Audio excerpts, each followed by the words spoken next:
my talk today is about electroporation, and I will start by a quick introduction about what is electroporation. So I will consider a biological cell, as you can see here, with a cytoplasm and surrounding by a membrane. And electroporation is a complex phenomenon which occurs when biological tissue are subjected to electric pulse with very high voltages. And electroporation makes it possible to increase the permeability of the membrane. So, for example, it can be used to introduce drugs inside the cell, and after that, the pores around the cell will close. So this is reversible electroporation, and one application is, for example, electrochemotherapy. So this means that it's a chemotherapy which can be targeted just around the tissues, targeted tissue. And there is also irreversible electroporation. So this means that it happens when the electric field is very high. So there is a very permeability of very permeable membranes, and it leads to necrosis or apostosis. So this can be used, for example, for tumor ablation. So it's a minimal invasive ablation. You have just the electrode. And there are still open questions about electroporation. So the first one is, can we determine the treated zone? So you have the electrode. Can you know which part of the tissue is electroporated? And we also want, in order to develop efficient electrochemotherapy, better understand the impacts of reversible electroporation. So to do so, electroporation's modeling can be a very efficient. It's mathematical models. I mean, can be very efficient. So I will start by a first part concerning electroporation modeling. So what happens when we apply the electric pulses? So I will speak about cell modeling and tissue modeling. And in the second part of my talk, I will speak about spheroid growth under electroporation. So it's what happens on a long time before electroporation and after electroporation. Okay, so first part, I will consider typical cells. So a biological description is a cytoplasm and a cell membrane. And we can have also an electrical description of the cells. So the interior of the cell can be seen as an electrolyte. The cell membranes correspond to a dielectric, so it's a lipid bilayer. And the cell exterior can be seen as also an electrolyte. And from a mathematical point of view, we can define two domains, so the interior domain, the exterior domain, and there is a cell membrane. And we will focus on the transmembrane voltage with the difference between the interior potential and the exterior potential. And when we apply the electrical field, the membranes behaves like a capacitor, separating conducting media. Electrical charges accumulate on both sides of the membranes. And when the transmembrane potential surpasses a certain threshold value, when the cell membranes become permeable, so it increases the permeability of the membrane. So at the cell scale, there is a very classical model, which is the most commonly used, actually.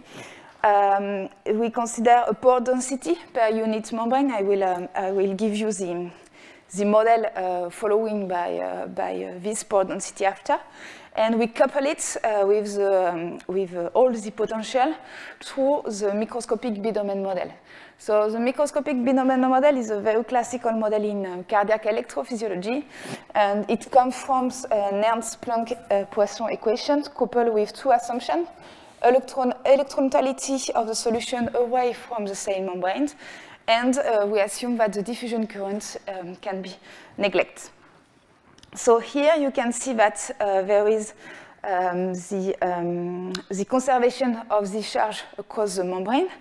So this is the first boundary equation on the membrane, and the second one corresponds to the modeling of the current through gamma, and this will evolve when we will apply the electrical field.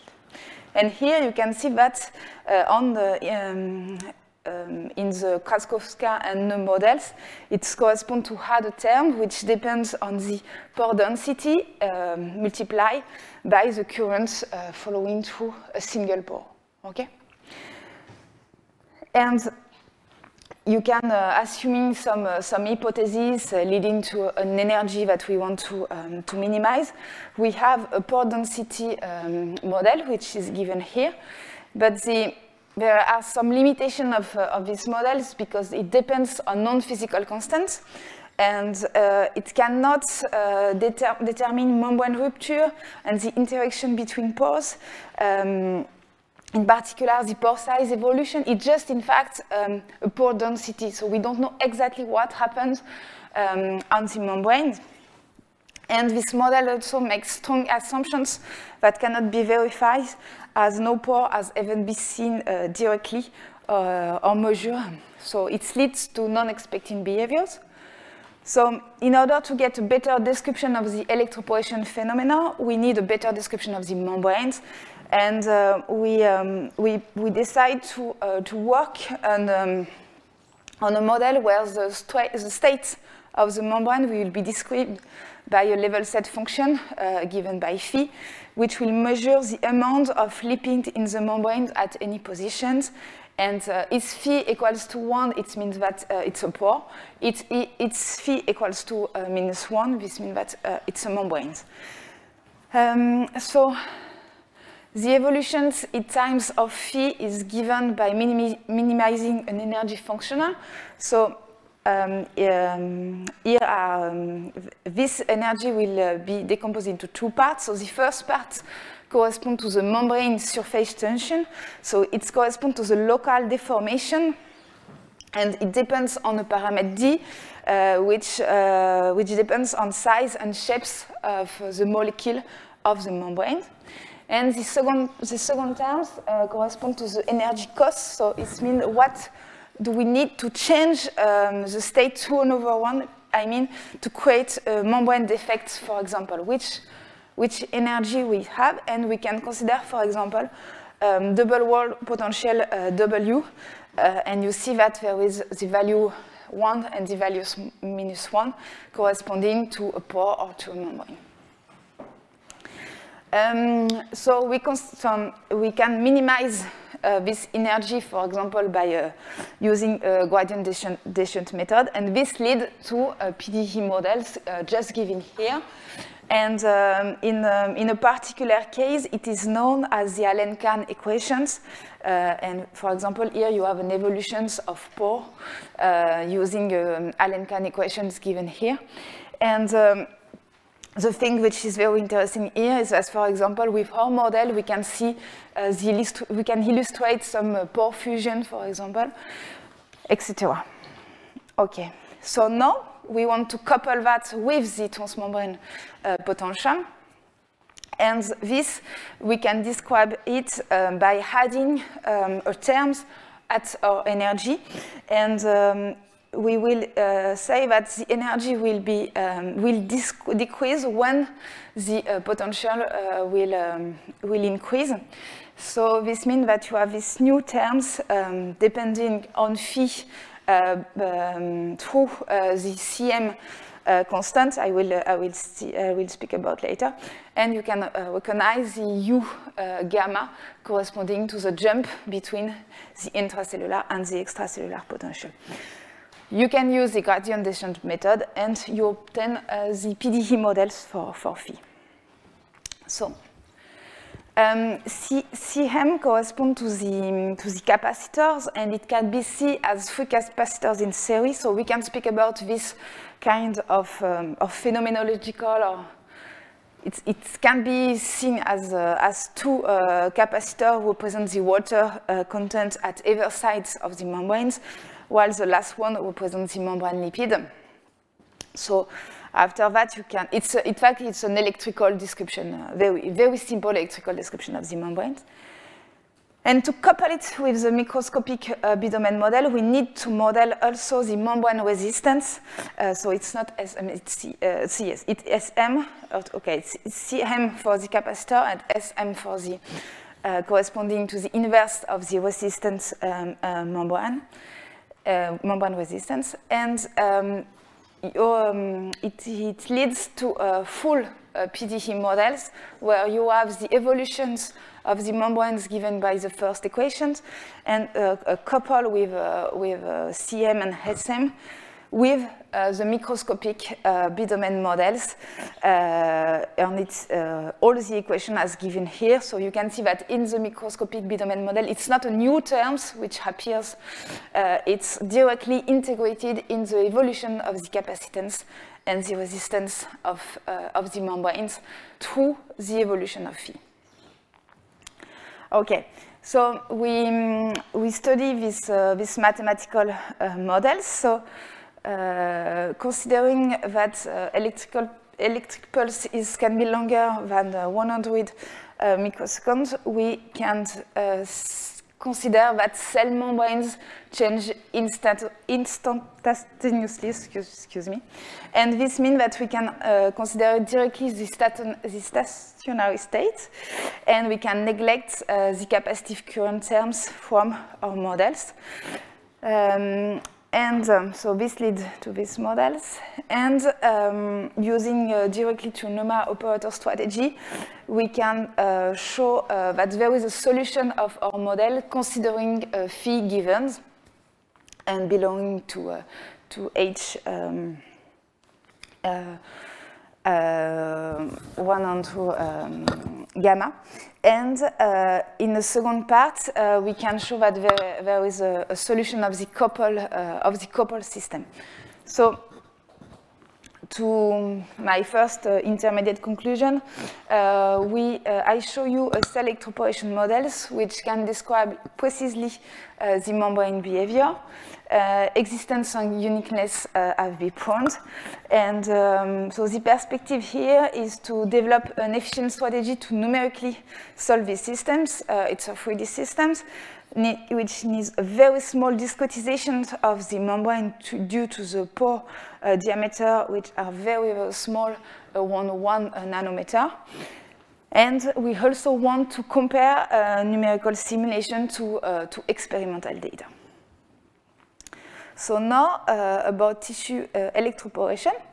So ODE at these cell levels can be formally generalized to PDE at the tissue scales, and it describes the electrical potential phi E and the electric field JC.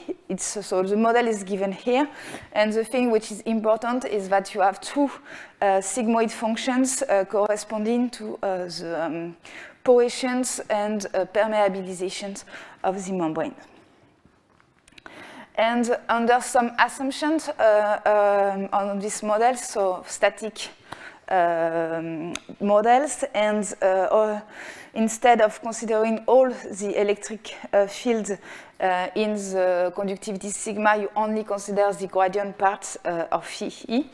You can recognize very classical models in electroporations, which is phenomenological descriptions of the electrostatic problems. So it's given here, and you just see the tissue as a conductive medium whose conductivity tensor sigma depends on the amplitude of the electrical field. So this is very different from cardiac electrophysiology, for example, where sigma depends on U and not on the gradient of U. And this is really due to the fact that we consider very high voltages in electroporation. So there was another models, because this model has some limitation, this one, sorry. When we compare it to experimental data, it depends on the data, but in some cases, the phenomenological choice of sigma does not seem sufficient to characterize exactly the dependence of the conductivity. So another strategy is to consider B-domain models and to start with the microscopic B-domain model that I showed you before and to formalize it to a macroscopic B-domain model using an homogenization strategy. So this is a work in progress, but we think that it's more, this model will be more physiological than the two previous ones. So we can use, for example, the standard static models and to compare it with real, we can illustrate it first on a real case. So, for example, we can consider a piece of rabbit liver in which two needles are inserted, and we apply some scarce pulses of different amplitude, and it can lead to this kind of solution. So, here is a static standard model. You have the solution U, the gradient, and the conductivity, and you can see that the conductivity, so it's the white images, give you, in fact, the electroporated area that we have. It depends, in fact, on the value of sigma. So you can define the irreversible area or reversible area depending on the intensity of the voltage. And we can so during this experience, the intensity have been measured using the electrode. So we have a data set corresponding of the measurement of the electric intensity corresponding to the equation which is given here, and we can use it to see if we can identify the parameters of the static standard models, for example. And to do so, we have to minimize the criterion, which corresponds to a likelihood functional, where we assume that all the disturbances are Gaussian. And we use stochastics method, which is based on non-stunted transforms. And we can see, using synthetic data, that 3 parameters can be estimated simultaneously. And in fact, okay, here you can see the data, and we can have it for 3 electrodes, 3 sizes of electrodes, and for different voltages. And when we use so the result is better when the 3 sizes of electrodes are considered, and more particularly when we had some noise, it will be more stable if we use all of the electrodes. So we can apply it on real data, and here you have the evolution of the parameters in our algorithms. So you can see that it's converged very slowly for sigma 0, and you have the evolution. So it depends. So here it's various size of the electrode, and here it's variation of the voltages. And we obtain this kind of results. So to conclude on this part, tissue, I show you some tissue models for electroporation, whose parameters can be estimated using, for example, intensity measurement. And this strategy can be used to determine the irreversible electroporated area, for example. On perspective, there is we have to find a formal link between cells, between models at the cell scales and models at the tissue scales. And we have to extend the results of estimation to patient data, and to see if we can determine for patients the irreversible electroporated area. So, the second part of my talk will be about what happens when we are in the case of reversible electroporation. So there is a growth after. It can be described this growth. So For this part, we have worked on data which have been provided by Institut de Pharmacologie et de Biologie Structurale of Toulouse, and it corresponds to volume evolution of spheroids, and the measurements are made by optical instruments. And there are two main questions. The first one is, can we model the growth of spheroids, for example, using control data? Means just there was no electrophorations. And can we model the electrophorations impact on spheroids, taking into account the intensity of the pulses? So just small information about the data. Two kinds of behavior in the cohort where the electric field is 1000 appears. So there are spheroids which are very damaged by the electric shock, and there was also some spheroids which have a very similar dynamics to the cohorts of 500. So I will separate them in that follow. So just we go, so I mean that there was no electrophorations process. We can use a reduced Gompertz model. So Gompertz model is a very classical model in tumor growth. And we can consider a reduced Gompertz model. This means that one parameters will be constant in whole the cohort of spheroid.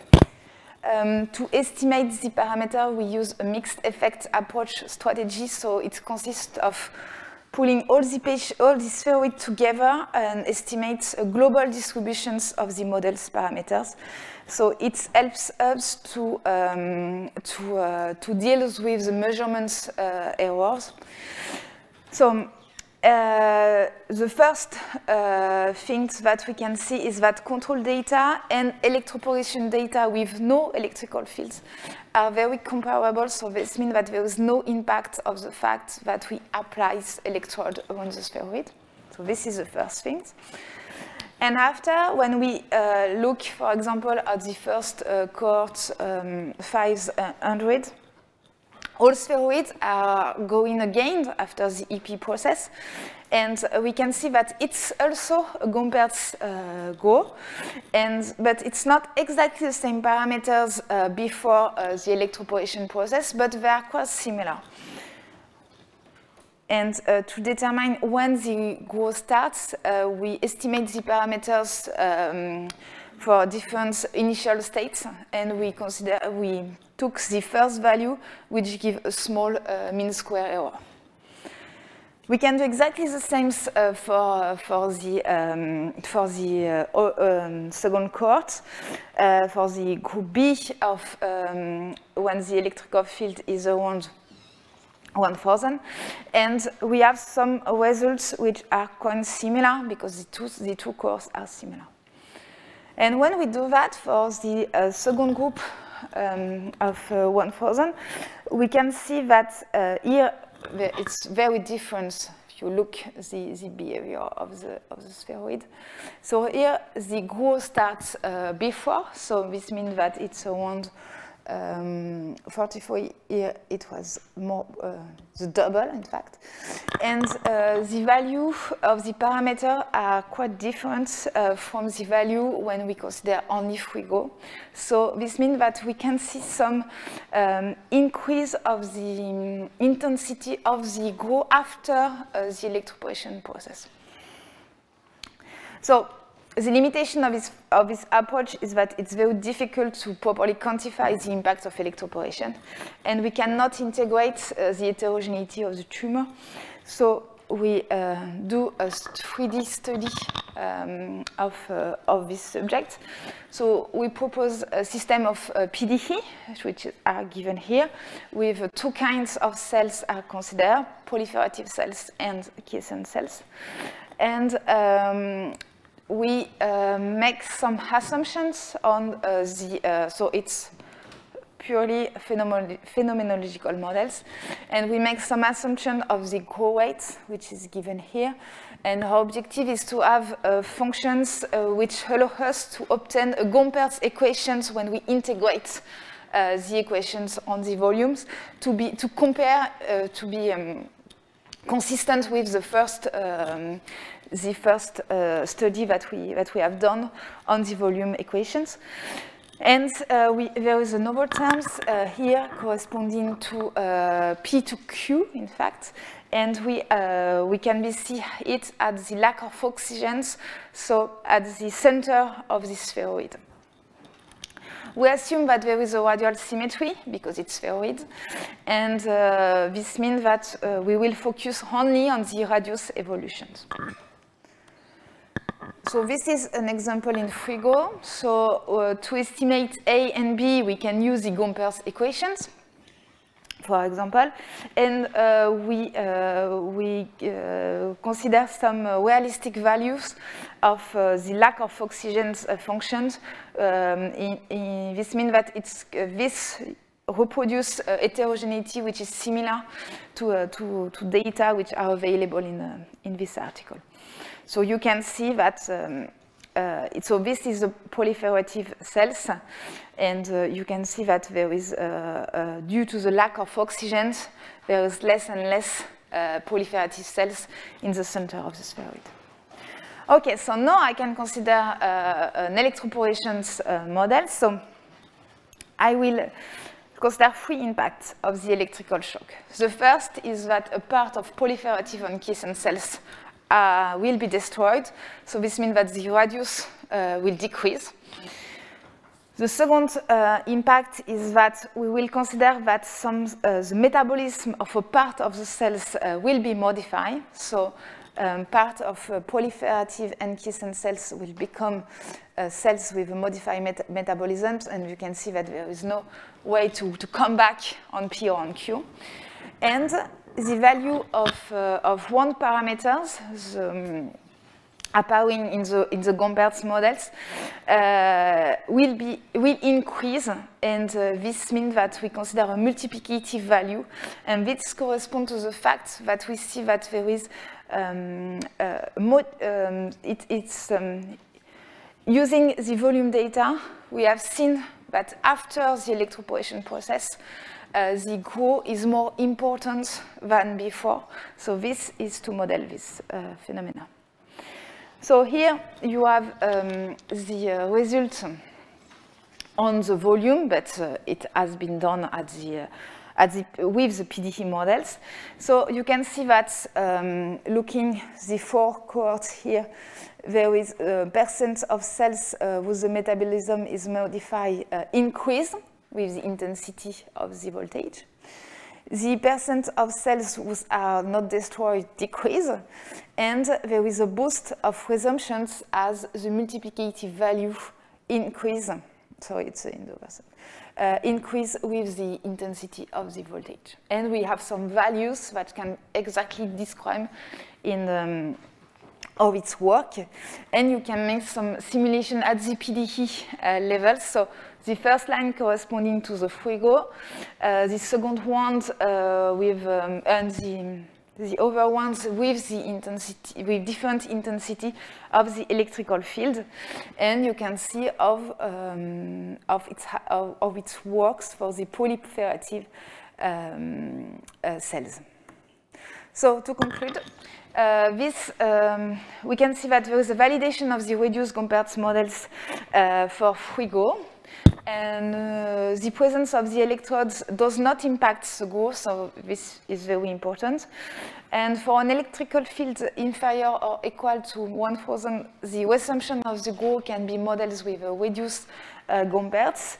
But this approach does not allow to properly quantify the impact of the electroporation. So we have introduced a PDE system, and these PDE systems allow us to determine the percentage of destroyed cells and the percentage of cells whose metabolism is modified. And it's a very interesting fact to see that, to show the boost of the resumptions. And it's something very important to take into account if we want to use electrochemotherapy strategy. And as a perspective, we want to implement new experiments to better understand what happened around 1000, why we have to consider why we have to separate into two parts the cohort. We want to implement new experiments by marking the cells to validate our models. I mean that the proportion of P and Q. And we want also to see if our results over a long time, because it's the advantage of our models, we can see what happens on a long time. And on a long time, for example, we have for the second group of electrical fields around 1000, we have a limit volume which is higher than the free Gros volume. So we want to see if we can see it also using biological measurement. And it's over. Thank you. So thank you for your nice talk. You had several PDE models, and maybe I didn't hear, but you mentioned nothing about their theoretical properties, right? Well-posedness. For the tissue, sometimes the way to do it is if the numerics works, they're probably fine. Okay, so for example, for this one, for tissue electroporation models, yes, we have existence and uniqueness of the solution, and it's also the same for these models, and I think it's okay also for this one. And that this one is quite difficult to study because you have at one point you modified the quantity of your models, but if you do not consider the impact of the electric shock, it's okay. Or if you separate it into two parts, it works. I have a question on the are the cells able to regulate somehow to counteract the electrical field? Because there's, I think there is the pump-leak model, for instance. So cells are able to pump ions, stuff like that. So could it have an effect on the way they react to the electrical field? So you mean that the natural pump which are on the cells? Active channels on the... Yeah, yes, okay. In fact, there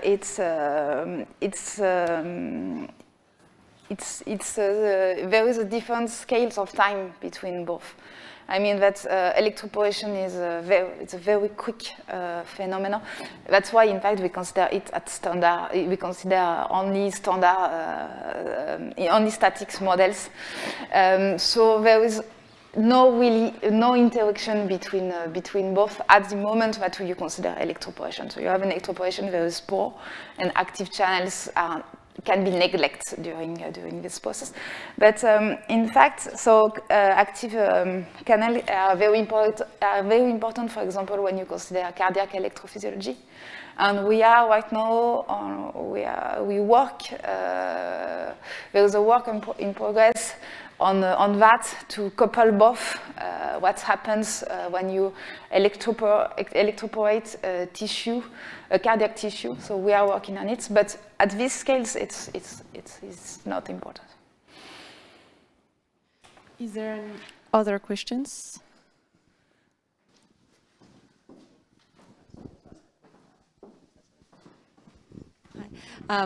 Also on the slide, I just had a question on the on what happens to the cells that die from this electric shock.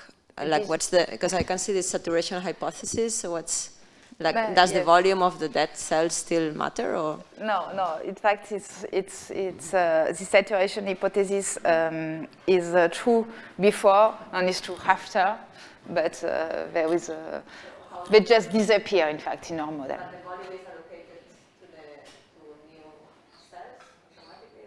No, because okay, we neglect them. It's like it's healthy cells.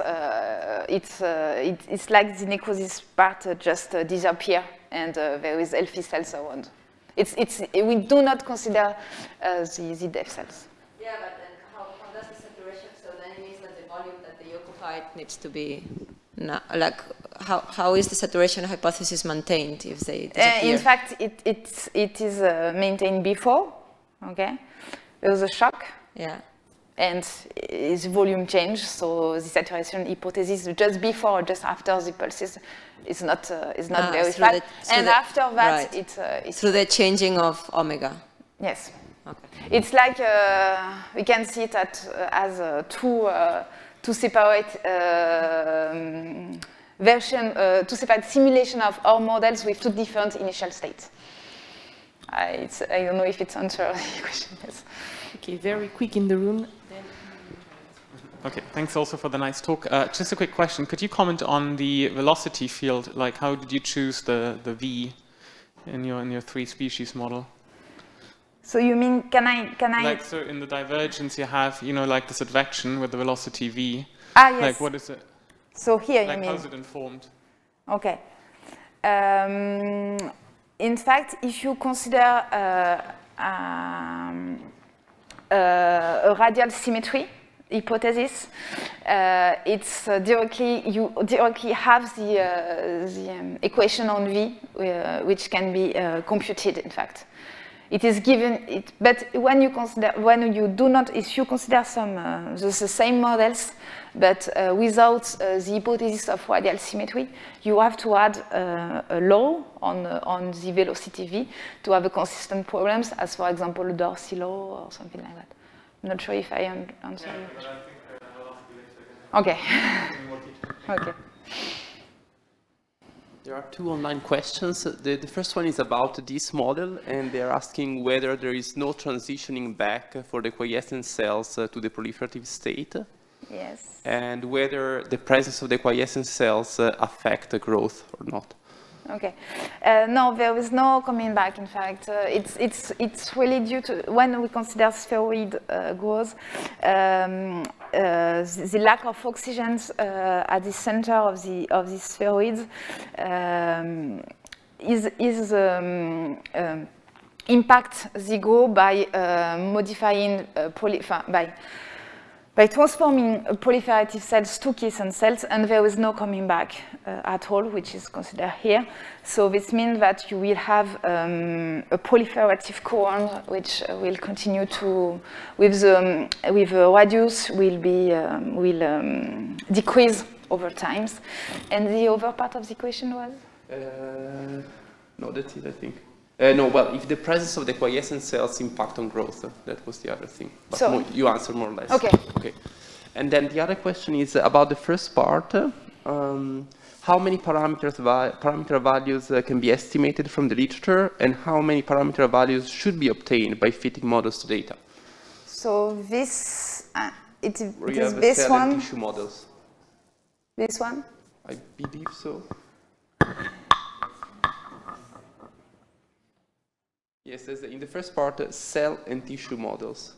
Okay, so I think it's this one. And the question was about the number of parameters we can come from the literature, and how many parameters we can come from data. In fact, okay, so here, considering the standard static models, there are only 4 parameters which are given here, which correspond to how we link, in fact, the gradients of the transmembrane potential to the conductivity, and we assume that it is sigmoid functions depending on 4 parameters. And you can have some a priori on the sigma 0 and sigma 1 in the literature, but concerning the 2 others, it's more difficult. And the thing which here we have to assume the value of KEP, because we cannot identify it using the data that we have. So we fix it, and we fix it in order to be realistic, but in fact it's not really physiological, so it's not so easy. We really hope that using in fact, we hope that it's not so important. As our objective is to really determine the electroporated area, it has no really, it has not a strong impact on our result. I have a last quick question. On slide 23.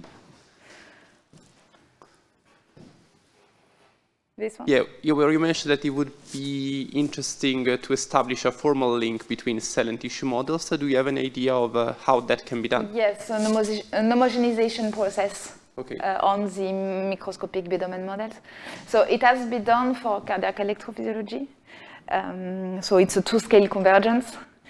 And but here it's more complicated due to the fact that the function Sm depends on the gradient of U and not only on U. So you have to make some good assumptions on your asymptotic analysis and on how you describe the function U. Okay. Thank you. You're welcome. Thank you again, Annabelle.